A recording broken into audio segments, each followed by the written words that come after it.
2012년 1월 1일 빅키티 시간입니다. 가끔은 한 번쯤이라는 시가 있습니다. 가끔은 한 번쯤 우리 주변을 둘러보자. 나 위에 누가 사는지 살펴야 하니까. 가끔은 한 번쯤 조용히 자신을 뒤돌아보자. 인생이 어디쯤 가고 있는지 알아야 하니까. 오늘도 말씀을 통해 우리 자신을 돌아보고 우리 주변에 누가 있는지를 볼 수 있는 날이 됐으면 좋겠습니다. 함께 듣는 찬양은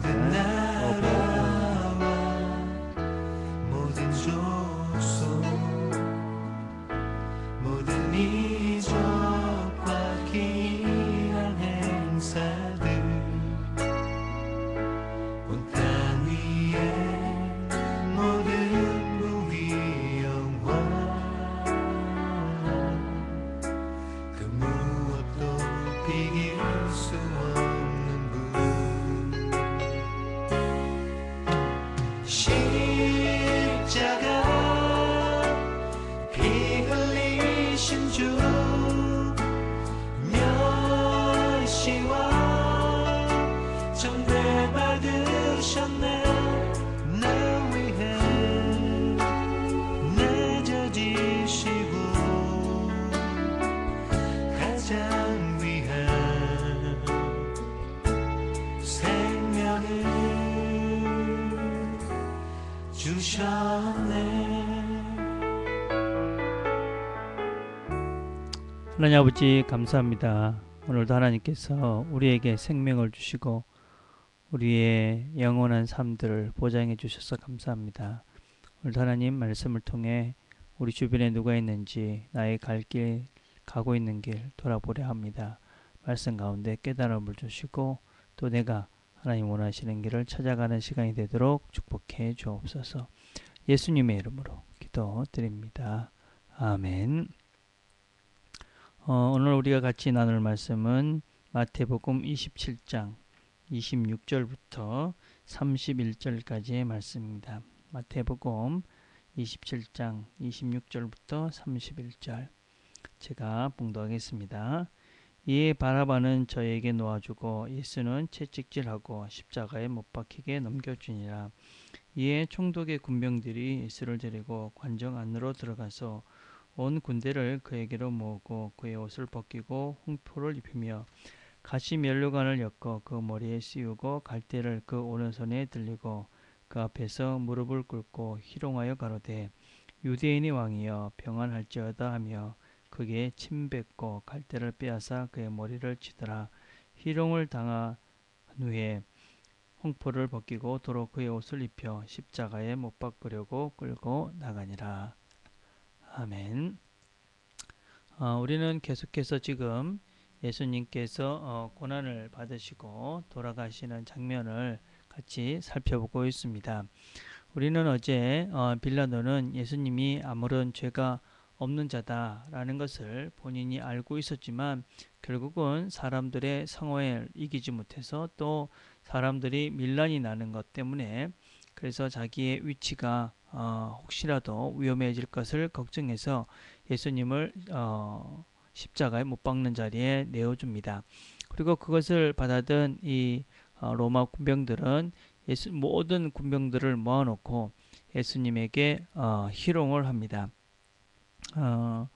옷을 벗기고 홍포를 입히고 홍포라는 것은 그 당시에 로마 군병들의 옷을 이야기합니다. 그리고 머리에는 가시 면류관을 씌우고 그리고 손에는 갈대를 들게 하고 유대인의 왕이요 그렇게 인사를 하고 침을 뱉고 또 갈대를 빼앗고 머리를 치고 머리를 친다는 것은 아주 심한 조롱을 할 때 쓰는 그런 표현입니다. 그래서 그렇게 희롱하고 조롱하고 그렇게 예수님을 침 뱉고 그렇게 모욕을 하고 난 다음에 그러고 난 다음에 다시 이 홍포를 벗기고 다시 예수님의 옷을 입혀서 십자가에 못 박기 위해서 끌고 나갑니다. 우리는 이 작은 이야기들 속에 주님께서 당하신 여러 가지 참 치욕스러운 그런 여러 가지 모습들을 발견할 수 있는데 우리는 여기서 또한 이들을 예수님을 이렇게 희롱하는 이 군인들의 모습을 통해서도 우리가 참 배울 것이 또 생각해 볼 것이 참으로 많이 있다고 생각합니다. 빌라도가 무죄였다고 그렇게 인정을 했으니 당연히 다른 사람들이 보기에도 예수는 그렇게 죄가 있는 사람이 그렇게 희롱을 당할 만한 그런 분이 아니다라는 것을 이 군인들도 알고 있었을 것입니다. 그럼에도 불구하고 그들은 이 예수님을 그렇게 희롱하고 조롱합니다. 그리고 유대인의 왕이여 그렇게 인사도 하고 그리고 머리도 짚고 침도 뱉고 그래서 놀립니다. 그 내용 가운데는 이들이 생각하는 이 사람은 절대로 유대인의 왕이 아니다. 이 사람은 절대로 아무런 힘이 없는 자인데 자신이 혼자서 그렇게 유대인의 왕이라고 또 그리스도라고 그렇게 말하는 자다라는 확신이 그들 가운데 있었기 때문에 이 가짜 어떤 면에서 참 웃기는 사람 그런 식으로 예수님을 조롱하고 놀리는 것임을 우리는 알 수 있습니다. 그래서 이들 생각하기에는 이분은 절대로 유대인의 왕이 아니고 세상의 왕이 아니고 그리고 이분은 정말 아무것도 아닌 존재다라는 그런 인식이 그들에게 있었기 때문에 이렇게 예수님을 조롱하고 그렇게 희롱할 수 있었다고 생각합니다. 그렇지만 사실은 이분은 정말 왕이셨고 그리고 언젠가는 이 희롱하던 이 모든 군병들도 결국은 그분 앞에 서게 되었을 것입니다. 아마 우리는 그 장면을 생각하면 어떨까 이런 생각을 해봅니다. 과연 이 로마 군인들, 이 로마 군인들이 생각하기에 정말 아무것도 아니라고 생각해서 희롱하고 조롱했던 그분이 이 땅의 모든 것들을 만드신 그분이시고 또 이 땅의 모든 사람들을 심판하실 심판자로 있는 그 자리에 이들이 섰을 때 그 마음이 어땠을까 이런 생각을 한번 해보게 합니다. 그래서 우리는 우리가 생각하는 그 절대로 아닐 것 같은 그것도 어떤 땐 그것도 우리는 그 생각 자체가 잘못일 때가 있다는 것입니다. 특별히 믿지 않는 사람들은 종종 우리의 믿음 체계를 생각하면서 참 어떤 연약하고 힘이 없는 사람들이 믿는 것이 하나님이다. 그렇게 이야기하면서 조롱하기도 합니다.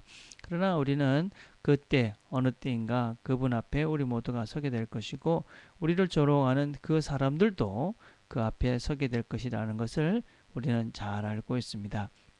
그래서 우리는 우리 자신들이 지금 어떠한 일을 당해도 또 어떠한 희롱을 당한다 할지라도 우리가 가는 길이 옳은 것이기 때문에 결코 기가 죽거나 결코 공연히 우리가 낙심할 필요가 전혀 없다 하는 것을 잘 기억해야 됩니다. 특별히 주님께서 그렇게 희롱을 당하고 조롱을 당했지만 사실은 사실이었기 때문에 그리고 결국은 그들 모두는 그 주님 앞에 서게 될 것이기 때문에 그 희롱과 조롱 한 자들이 더 부끄러운 모습이 되는 것이고 그 희롱을 당하는 주님은 나중에 더 당당한 분으로 우리 모든 사람들을 심판하게 될 것이기에 전혀 문제가 될 수 없는 것이죠. 마찬가지로 우리 자신들도 그렇다. 우리가 믿고 있는 하나님이 또 우리가 믿고 있는 우리 예수님이 진리고 또 진실된 분이기에 우리가 지금 이 땅에서 그분 때문에 당하는 고난들이 지금은 그렇게 보일지 모르지만 언젠가 우리 모두의 믿음 체계가 분명히 맞다는 것을 확인할 때가 꼭 온다는 것을 기억하고 우리가 믿는 예수를 믿기 때문에 당하는 어려움과 조롱과 희롱이 있을지라도 결코 실망하거나 낭망할 필요는 전혀 없다 하는 것을 우리가 잘 기억해야만 합니다. 또 우리가 또 하나 생각해 볼 수 있는 것은 이 예수님께서 쓰신 가시관입니다. 주님께서는 가시 면류관을 쓰셨습니다. 어떤 면에서는 로마 군병들은 별 생각이 없이 그 가시 면류관을 만들어서 주님의 머리에 씌웠는지 모릅니다. 그러나 그것은 주님이 어떤 분으로 이 땅에 오셨고 그리고 어떻게 우리를 위해서 고난을 받으시고 그리고 그분이 오신 이유가 무엇인지를 분명히 보여주는 그런 대목이다라고 할 수 있습니다. 가시 면류관을 머리에 썼다. 그것을 우리는 고난의 왕으로 오신 주님 이렇게 표현을 합니다. 그렇습니다. 그분은 왕이시지요. 근데 다른 세상의 왕들은 왕관을 쓰고 힘을 가지고 권세를 부리고, 그리고 다른 사람들은, 다른 왕들은 전부 다 자기 자신의 유익과 자기 자신의 편함을 추구했까지만 우리 주님은 고난의 주님으로 오셨습니다. 그래서 당신 자신이 모든 사람들을 위해서 고난을 받고 모든 사람들을 위해서 희생하고 자기 자신을 내어줌으로써 진정한 왕으로서의 그런 모습을 우리에게 보여주십니다. 그래서 주님인 정말 그 가시 면류관을 쓰시며 고난을 당하는 그 모습 자체가 바로 주님의 본질적인 모습이다 라는 것을 우리는 알 수 있습니다. 그래서 세상의 왕들과는 다르게 우리를 위해서 고난받는 주님, 그분이 바로 가시 면류관을 쓰신 주님의 그런 참된 왕된 고난의 왕의 모습이다라고 할 수가 있습니다. 사실 우리도 주님을 사랑하고 또 주님이 가신 길을 따라가는 자다라고 한다면 우리도 이렇게 주님처럼 고난을 받는, 또 다른 사람을 기꺼이 섬기고 그래서 내 자신을 희생하고 내 자신을 내어주는 일에 기꺼이 우리 자신을 그렇게 희생할 수 있는 자들이 진정 주님을 따르는 자, 주님을 섬기는 자, 그리스도인이다 라고 할 수 있는 것입니다. 우리는 잘못 예수를 믿는다는 것이 어떤 내 육신의 편안과 안락함을 위해서 그렇게 믿는다고 생각하면 그것은 잘못된 것이지요. 사실 주님이 가신 길을 따라가다 보면 그것이 그렇게 평탄하고 또 그렇게 순탄하지만은 않습니다. 매 순간 고난이 있고 어려움이 있고, 그렇지만 그것이 진리된 길이고 참된 삶의 길이기 때문에 그 길을 따라가다 보면 우리는 어느 순간 예수 그리스도의 모습이 우리 가운데 나타나게 되는 것이고, 그리고 우리가 주님 앞에 섰을 때에 온전한 모습으로 하나님께 칭찬을 받는 그런 사람들로 변해져 가는 것이지요. 그래서 오늘도 우리가 이 하루를 살아가면서 우리가 예수님 때문에 당하는 고난과 고통이 있다면 기쁘게 감당을 합시다. 그것이 바로 주님께서 우리들에게 보여주신 고난의 왕으로 오신 하나님의 모습이었습니다.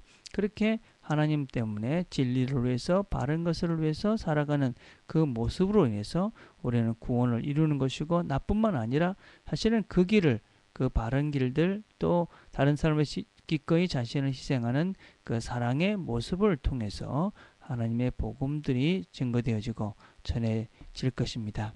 오늘도 주님 가신 그 길을 묵묵하고 또 묵묵히, 또 어둠에서 힘들고 어렵지만 그 길을 잘 따라갈 수 있는 저와 여러분들이 다 되기를 간절히 바라겠습니다. 기도하겠습니다. 하나님 아버지 감사합니다. 주님께서 하늘의 영광을 다 버리시고 이 땅에 오셔서 우리를 위해서 십자가에 못 박혀 죽으시고 고난 받으시고 또 우리에게 영생을 허락해 주신 것 감사합니다. 우리도 주님처럼 주님 가신 길을 잘 따라갈 수 있는 힘과 용기를 주옵소서. 비록 우리를 조롱하고 희롱하는 사람들 있을지라도 하나님, 우리가 가는 길이 진리의 길이기에 주님 가신 길이기에 기쁘게 감당하며 그 길 걸어가게 하시고, 우리가 힘들고 좌절할 때 하나님의 도우심으로 그 길을 끝까지 잘 갈 수 있도록 주님 도와주시옵소서. 오늘도 하나님께서 우리가 주님 따라가려 할 때 성령으로 충만케 하셔서 성령의 인도하심으로 승리할 수 있도록 아버지 축복해 주시옵소서. 예수님의 이름으로 기도드립니다. 아멘. 오늘 우리가 같이 기도할 내용은 목요일은 우리 주변에 있는 우리가 전도해야 될 사람들 생각하면서 기도했으면 좋겠습니다. 우리 주변에 하나님을 알지 못하는 자들, 하나님을 알았지만 떠나져 있는 그런 사람들 생각하시면서 우리를 통해서 하나님께서 복음을 전하기를 원하시는 그 사람들 생각하시면서 우리가 기도하며 하나님께 나갔으면 좋겠습니다. 개인적으로 기도하는 시간들을 가지겠습니다.